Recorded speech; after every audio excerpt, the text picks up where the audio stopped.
So Shmuel, why don't you tell us your shaila and then let's discuss it. Okay.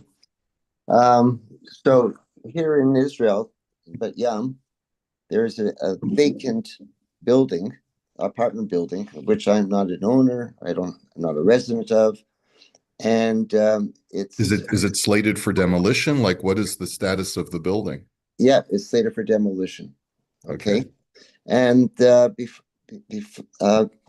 noticed in the past that there's been an orange tree growing on it, and no one's picking up any fallen oranges or anything like that.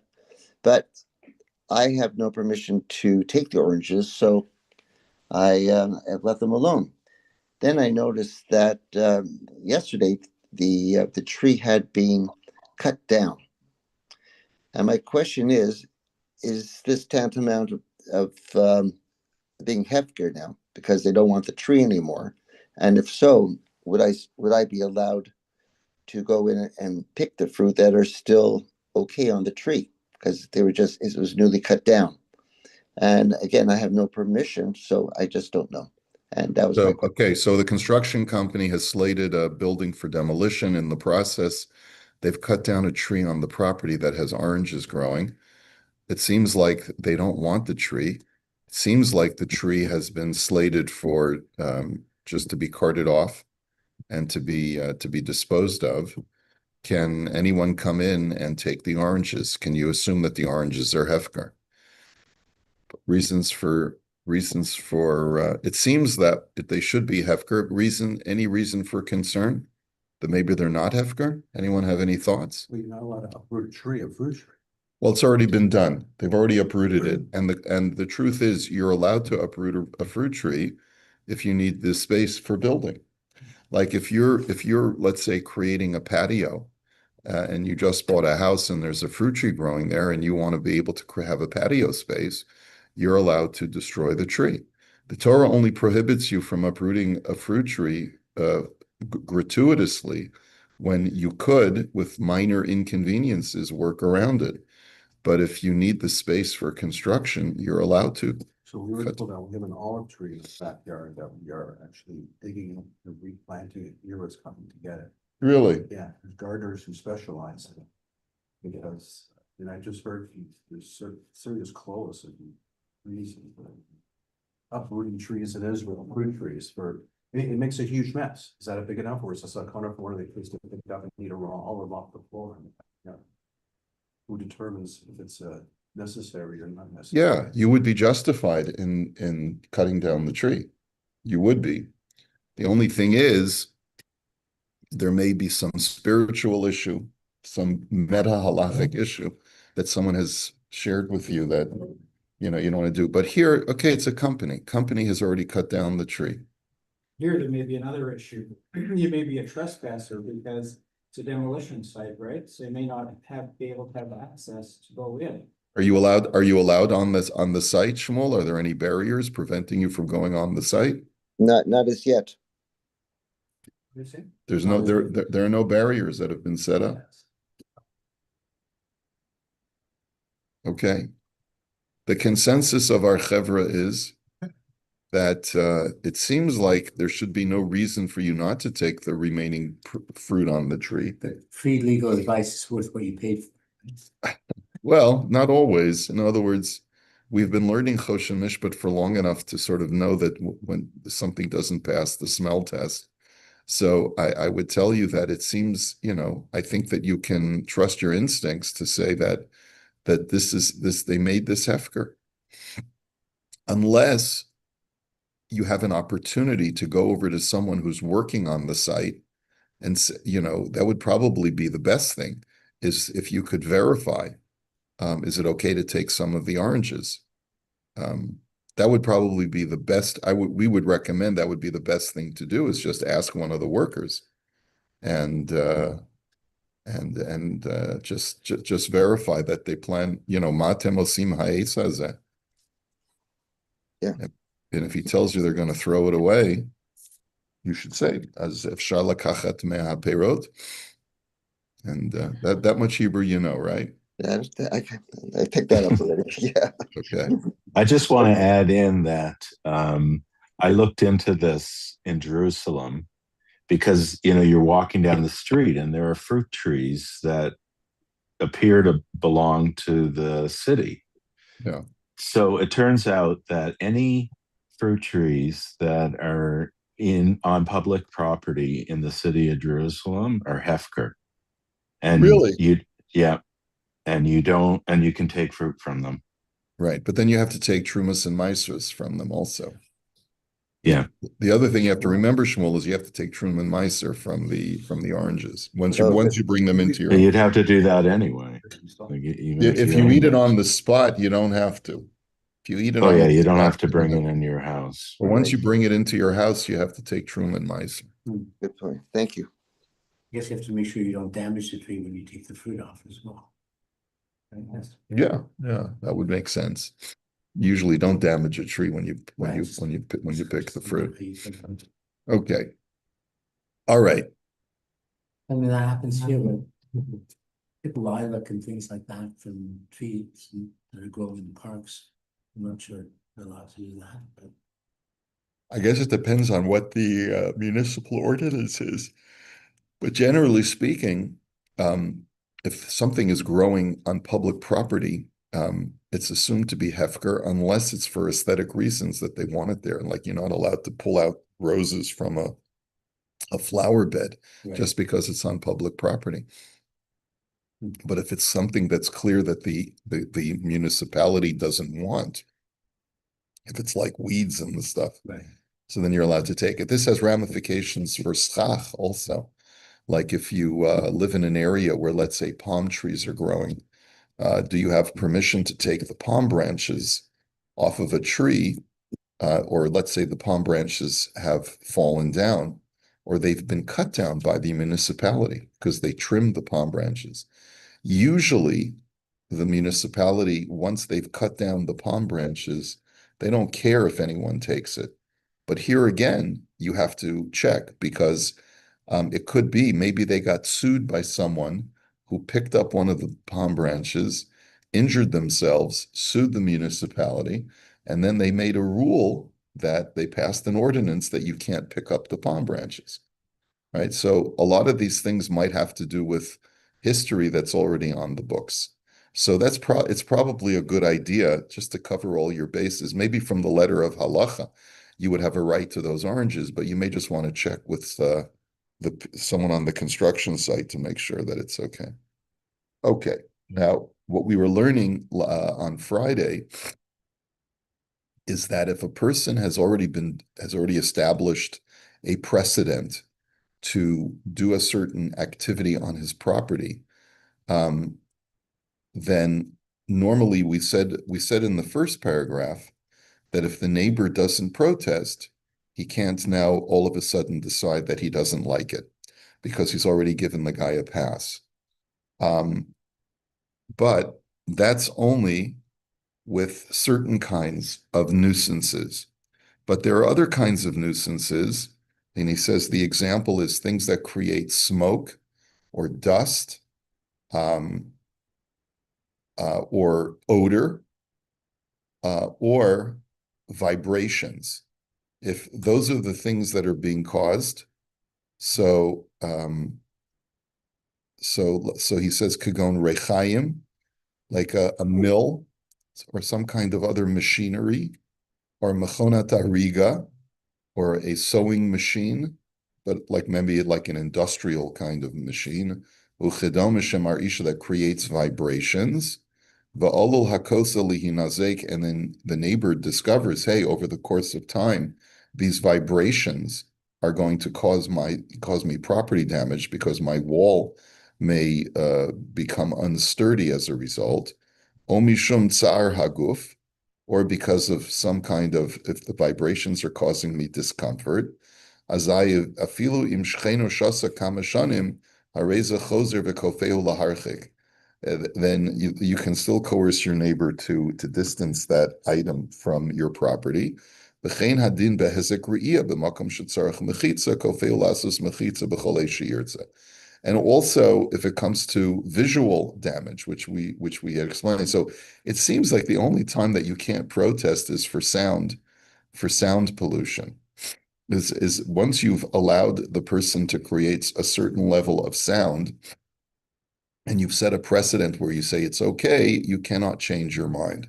But with so many other forms of hezek, you do have a right to say either this is damaging my property or it's offensive to my nose. It creates an annoyance to my nose or to my well-being because of the vibrations, or because I realize that I need no longer to. I want to protect your visual intrusion on my property. That you can demand even if a precedent has already been set, because situations can change. Situations can change. Okay. So in short, it depends on the type of nuisance that the neighbor is creating. There are some types of nuisances that once you say, don't worry about it, it's okay, then you're not allowed to go back on that. But there are many instances where a nuisance rises to a certain level that even if you've tolerated it for a certain amount of time, you're allowed to say, no, I want to put a stop to this, and you have a legal right to coerce your neighbor to stop. Okay. Next, hamasi gavul re'ehu. So the next type of damage is encroachment on your neighbor's property. Big issue that can happen even in our own homes, right? Neighbor starts building out or puts a fence on the property line he sneaks in a few inches in his favor. Okay, hamasi gavul re'ehu, v'hichnis mituchum chaver betoch tchumo, and he takes a little bit of his neighbor's property and makes it and uses it as part of his. Afilu milo etzva, even if it's a finger's width. In other words, even a tiny a measurement. Im asazos bechozka hareza gazlan. If he does it forcibly, he's a gazlan. Vim hisig beseter hareza ganav. And if he does it with secretly, so then he's a ganav. Meaning, what would be secretly? Oh, he says, I've checked the property line and it's this, and did everything I was supposed to do. And then you go and check the records after he starts his project, and you realize, hey, the guy's he's not telling the truth. Ve'im be'eretz Yisrael hisigavul, kagon shabona b'toch atchum shel reshus harabim. All right, now anyone who's doing a construction project in Israel has to be aware of this. If you are masig gavul in Eretz Yisrael, so let's say you start building and on your property you extend your construction project into a public area, o makom she'ovrim bo liyad chatzero, or a place where people pass by, sort of already been retained by the public.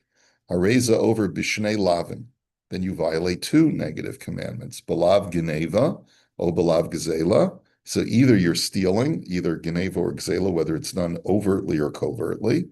Uvalav de losasi gavul reacha. And then there's another violation of you shall not encroach on the border of your fellow. So this prohibition of you shall not encroach, according to his sources, only applies in Eretz Yisrael. But it's a public area, not a private area, it's the same thing. it doesn't matter. You're stealing from the public. Stealing from the public in many ways is worse than stealing from one individual. Yeah. Let's see.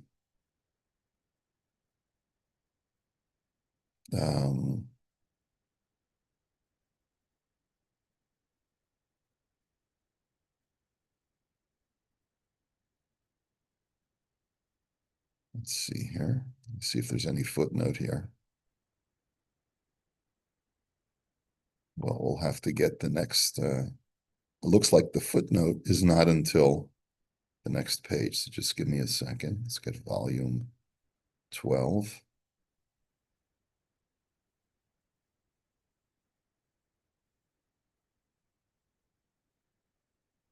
So in Israel, if somebody builds over 6 inches, he's got to tear it down or compensate? Is it a choice, he's got to tear it down?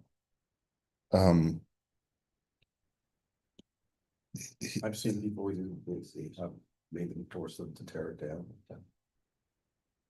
It it, also depends on what stage you're at too. right. We had a whole discussion about this. Remember when we talked about construction projects and encroachment?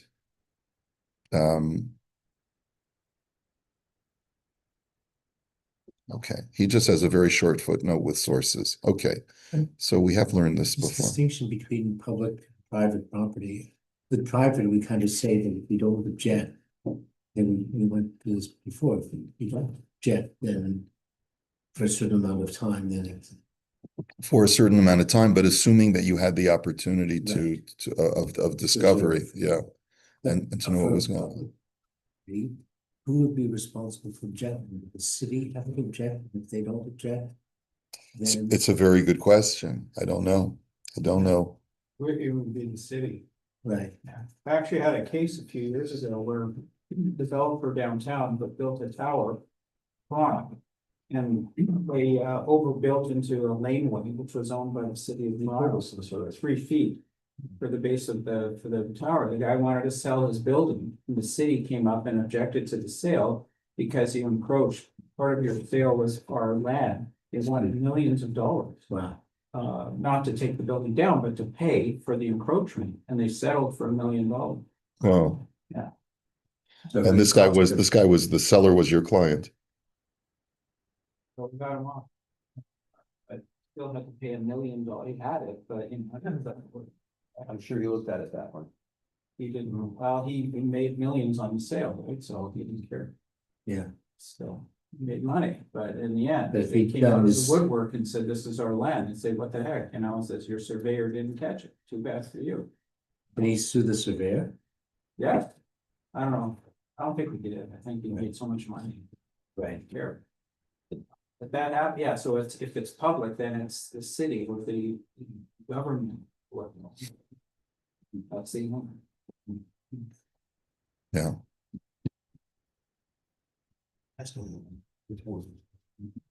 Yeah, we have to be careful because if the shul property ever decides to develop, this could become an issue as because land is so it's at such a premium. If you want to put up a building, you have to really survey it really correctly. Okay. Okay. Next. Misha chamachazer achar davar liknoto o lesochro bein bekarko vein bemetaltalin bein im zemi Yisrael bein im zemi nachrim. So here we have the issue of also of encroachment, but it's not physical encroachment, it's encroaching upon a person's negotiation. So we've seen plenty of cases like this before. Also, when we were learning the Sefer Baruch Omer, we learned that you're not allowed to interfere with someone's negotiation process if they're already in the negotiation phase and they've arrived at a price. So if a person is prospecting something to purchase, whether it's real estate or chattel, and it doesn't matter whether he's looking to buy it or to rent it, and it doesn't matter whether the seller is a Jew or a non-Jew. Once the price has already been arranged between the seller and the buyer, the kodem shegamru es hakinyan ba acher v'kana osachra, and before they actually had a chance to sign the paperwork, another person came by and went ahead and bought it. Kagon sheshile miyad es kol hamachir o hosef hamachir, like he said, I'll pay you cash immediately, or he offers to pay more than the other guy. Hare oso adam nikra Russia. So that person, if he's a Jew, he comes along and does that, he's a Russia. He's a wicked person. Kevin shemachazer achar ma. Let's see. Al masha torach bo chavera, because he is intruding on something that his friend has already put in effort. Umachrizin alav babote kinesios sha'asa ma'aser resha, and we can make a public announcement, like even post something to say that this guy's a Russia. Aval imheim atzmam lohu shvol hamachir shahamocher rotza bekach bekach kesef hakona rotza bepachos. But so long as they have not agreed on price, the seller wants a certain amount and the buyer wants to pay a little bit less, mutter la'acher lekanoso, then all bets are off, meaning that at that point, another person is allowed to prospect and jump in and say, I'll give you more. So until they arrive at a price, all bets are off. Okay, v'yesh omrim she'im haya machazer achar devar hefker o matana uba acher v'kadmo eno nikra rasha. Some say that if a person is trying to get something from hefker or to try to get a gift, let's say a guy's a fundraiser and he's trying to raise money for his tzedakah, and another mashulach jumps the line and is able to get a hold of this guy before he was. So then the person who is prospecting and jumps ahead is not called a Russia. Why? Mipnei shezeh inyan shel revach shelo yimatzei b'makom acher uverevach chayav kodmim. He says because it's not a question of financial loss, but only a question of being able to profit from something that the two of us are vying for. And it can only be found in one place. It's not like there's many other opportunities. And therefore, we say that whoever gets there first, kol hakoidem zoche, whoever gets there first is the winner. V'yesh omrim, but others disagree. The gam bazen nikra Russia, that here too you're called a Russia. The chol shemonei revach u'michya mechavero, nechshav yored l'chayi chavero. That if your actions supplant someone else's opportunity to get that same enterprise, so you're intruding on your friend's livelihood. The kevin shahaya machazer alav nechshav shegorem lo hefsid.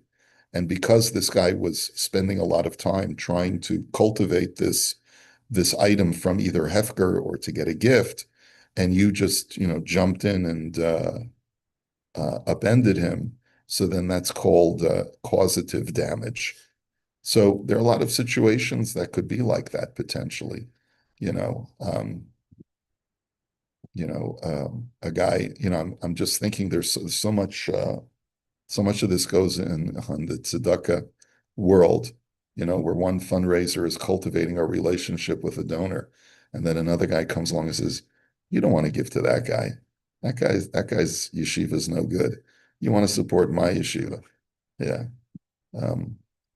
Or I would never say anything bad about that guy's yeshiva, but if you're interested in supporting a real yeshiva, you should. It's just a real situation. You got in there like that was been working the deal. Yeah. And you come in not even knowing that this guy made it's the problem. Don't know. You get the money from this guy has $1 million left, and you get the whole $1 million. I don't imagine you called to Russia. You had no idea. I mean, you got in there first. You were more aggressive, and you got the money first. Right. The guy's working there for 6 months. Right. Correct. It's whether you know or not. If you don't know, and there's been no disclosure to you, then I don't think you could be called a Russia. So this is brought in the Shulchan Aruch. He quotes it, "Hamachazer achar davar liknosu ba'acher v'kona nikra Russia." That if a person is prospecting to purchase something, and his friend comes and jumps, ahead and buys it before he has a chance to finalize the deal, so then that person who jumped ahead is called a Russia. But then he says the Ramo over there says that quotes the Beis Yosef in the name of the Mordechai. Shekol ze lo mayri ela shekvar pasku hadamim shebeneihem ve'ein mechusarin ela kinyan. That's only if they've already agreed on price, and the only thing that's lacking is the actual consummation or the kinyan. Avol im mechusarin hapesika shahamocher rotze bekach v'kona rotze yoter v'zol muter la'acher leknoso beinim hamocher akomo Yisrael. But as we said, if they haven't yet agreed on a price, they're still a distance apart. Anyone can come in and offer a better price. It's also brought in the Shulchan Aruch this machlokes of as far as getting from hefker. He basically says So the Rama is of the opinion that we would more side with the first opinion, that you're not a Russia in a situation where you're trying to prospect something from Hefker or trying to prospect a gift, not a purchase. But the Bach seems to say that you are a Russia. And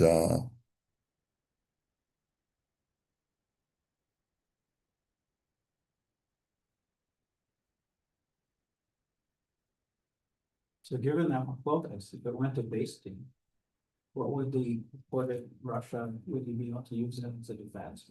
yeah, he could say, well, I paskin like the Rama. Yeah, I go like the Rama. And so therefore I'm not a Russia. You have no right to call me a Russia. And if you call me a Russia, I'm going to sue you in Bastin. Okay.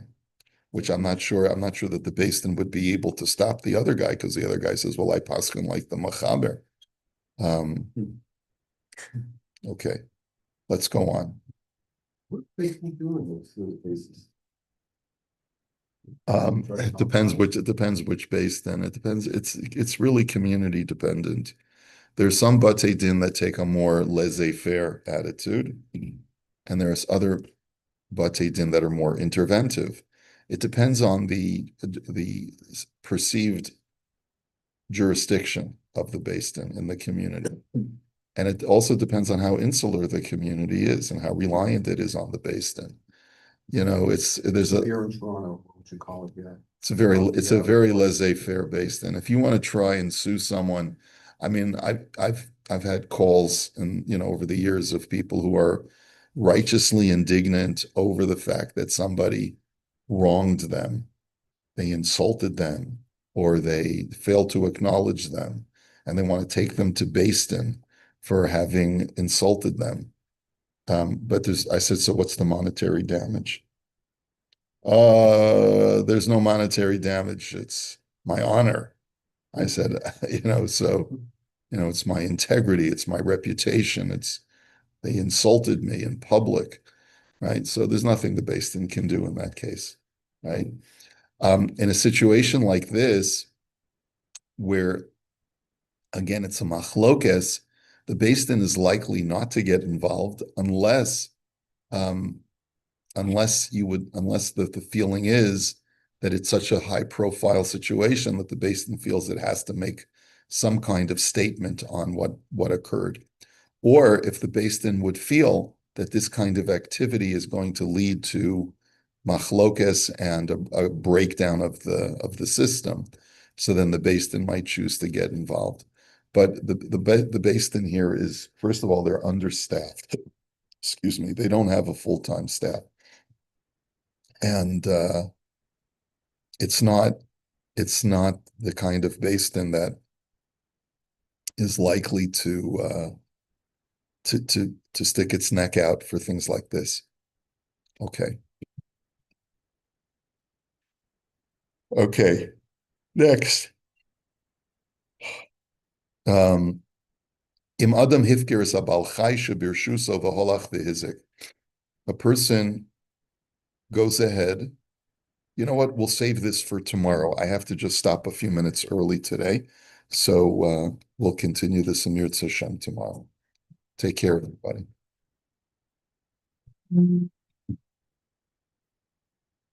So you're headed out today, Moshe? Yeah. Have a great trip.